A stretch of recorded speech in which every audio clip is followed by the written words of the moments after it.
Well, I think they've got to be really clear on their objectives, really clear what they want from a project. I think we felt it was a real dialogue, a genuine conversation. And I think we left each session with a really clearer idea about what the right proposal was, really. And I think it's been better for the scheme. And I think it's that robust collaboration, really. So Adam and the team are working us really hard, and we're up for that because it's creating the right outcomes, actually. And I think for us, as I say, if we're going to get stuff done in the future collectively as an industry, it's going to have to be that really honest and robust discussion right from the outset, really. Hello, I'm Toby Fox from 1.5 Million New Homes, the local government challenge, sponsored by Redloft and Lovell. So every month we're visiting a different council to find out what works and what needs to change to get more homes built. This month we're in the London Borough of Sutton, and we're here at the Elm Grove Estate, which is being regenerated by Lovell Partnerships, in partnership with London Borough of Sutton. And we're here with Neil Brooks and Lorraine Casey to talk about what they feel Sutton is getting right in terms of attracting development partners. Neil, Lorraine, we've heard quite a lot from Adam and others about this scheme here at Elm Grove that you're involved in as Lovell. What is it from your perspective that attracted you to the borough? What does a borough have to do to make Lovell pay attention and want to work there? Well, I think they've got to be really clear on their objectives, really clear what they want from a project. And I think they've got to have the right route to clarity of thought about how they're going to achieve those objectives, really. And in this case, I think kudos to the guys at Sutton. They really had that right. Really good procurement process, robust and challenging as you would expect, but actually what we really benefited from was, I think we felt it was a real dialogue, a genuine conversation. And I think we left each session with a really clearer idea about what the right proposal was, really. And I think it's been better for the scheme. And I think Adam just referenced it. You know, we've definitely moved on from the original proposal, really, and that's only been the seeds for that were laid in the procurement process, actually. The brief was set very early, and Sutton have been very clear throughout the whole process, from concept through to the recent RMA application, that we are sticking to this brief. The end user, the people, the homes that will be here at the end of this, it is so important to getting that right. Their way of life. It's clear that brief needs to be met every step of the way. Yeah.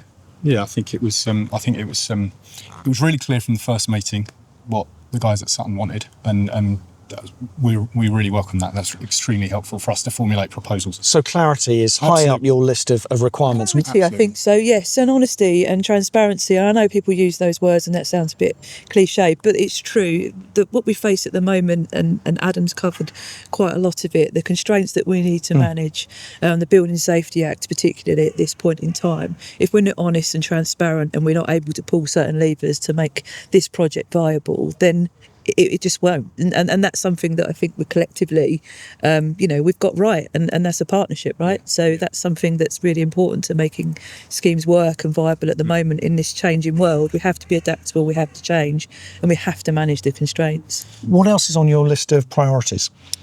Priorities for the minute: one, the time element of moving through the Building Safety Act. As Adam mentioned, build sales and being adaptable in your model and your approach to what that looks like, given the changing climate at this point in time.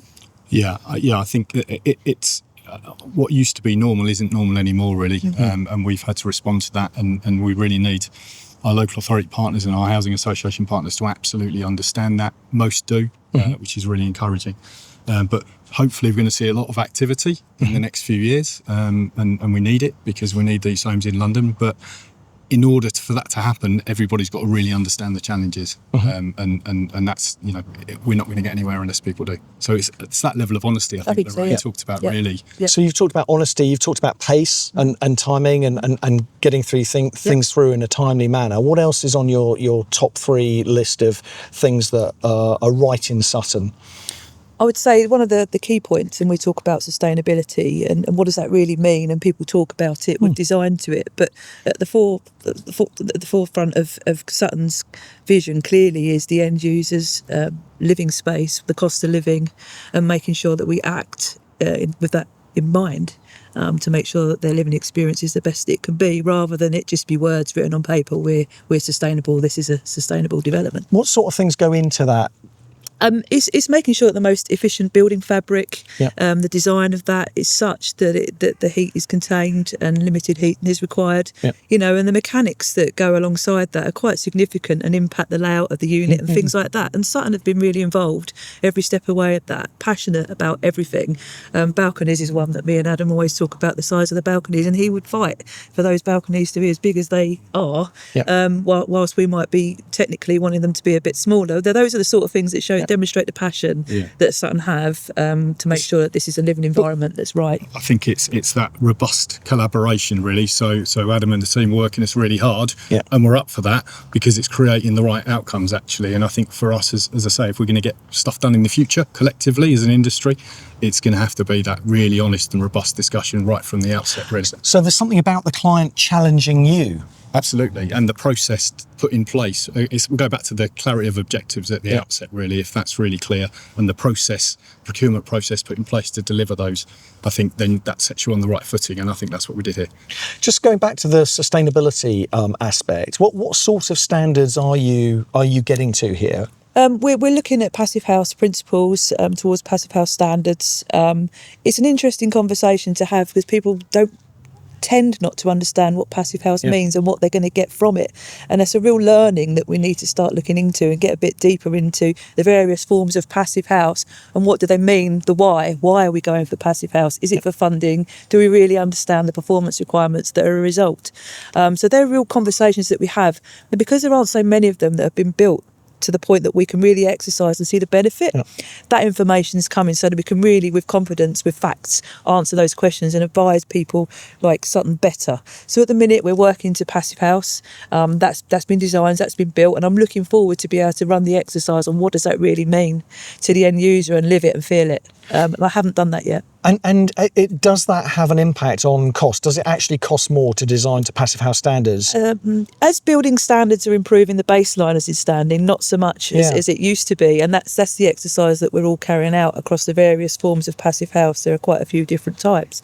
So against the energy costs at that moment in time. So it's been really difficult because we've had such change and turmoil because of war and crisis where energy costs have inflated and gone down. It's been really hard to pinpoint that, but I hope we do. By the time this development's complete, we'll be able to have that information. Unless people do it and act on it, then we won't know. We won't be able to advise. So there's a lot of the conversation around Passivhaus. My response is why? And are people educated enough to understand why they're asking for it? We're back to clarity of objectives again, isn't it, really? You've got to be really clear. If you're asking for stuff that potentially does cost additional money in an environment where it's really difficult to make things work anyway, you've got to be really clear about why you want that particular thing. And again, what I hope will happen is some really good conversations across the sector before things come to the market, so that people are really clear about what their objectives are before they come to the market, because there's not enough people to deliver all of the opportunities coming, right? Nobody's really talking about that. And we will make decisions based on that clarity of thought and that clarity of process. So there's a lot of estates that need regeneration. There aren't very many developers that have got experience and the capacity at the moment to take those on. So how do you feel about the way that those estates are being brought to market from the developer's point of view? I personally would like to see more of a partnerships approach where boroughs have more than one scheme, 1, 2, 3, where they're collectively grouped, such that one that's probably not as appealing, we get the benefit of the one that is from a sales perspective, where as a developer we're obviously taking that risk, and looking at the constraints associated with each of those sites, to have that kind of collective. If you want to build at pace, think differently, react to that moment, and I think that's the only way of unlocking and delivering multiple schemes at once. Yeah, we've seen that portfolio approach in some boroughs. They are doing that, really. But what about portfolio across boroughs? That's an interesting. Yeah. I mean, I'd like to see how that might work in practice, but why not, right? In regional, particularly, you could do it in sub-regional areas. Yeah, no, we'd welcome all those discussions, really, because we've got to get on with it, haven't we, collectively? So, but yeah, there's going to be a lot to go at, and you're right. There's probably not enough of us who have got the capacity and the appetite and the technical ability to do them, really. And I think we've got to talk about that. I think that's a good point. It's a good point, because it's not just the upfront moment and getting things to planning, design, concept of building it, and what's going to happen there with regards to labour requirement that we're going to need to build these projects that are going to be hopefully pushing through planning at pace. That's the next step, is what are we going to do collectively, and I think we have a responsibility as contractor developers to start addressing that now. Yeah, definitely. Lorraine, Neil, thank you very much for your contribution to getting 1.5 million new homes built. Thanks very much. Cheers. And so ends another episode of 1.5 million new homes, the local government challenge sponsored by Redloft and by Lovell. We're going to be back in a few days with more from Sutton, so stay tuned. Click like and subscribe if you like what you're seeing, and we'll look forward to seeing you next time. Thank you.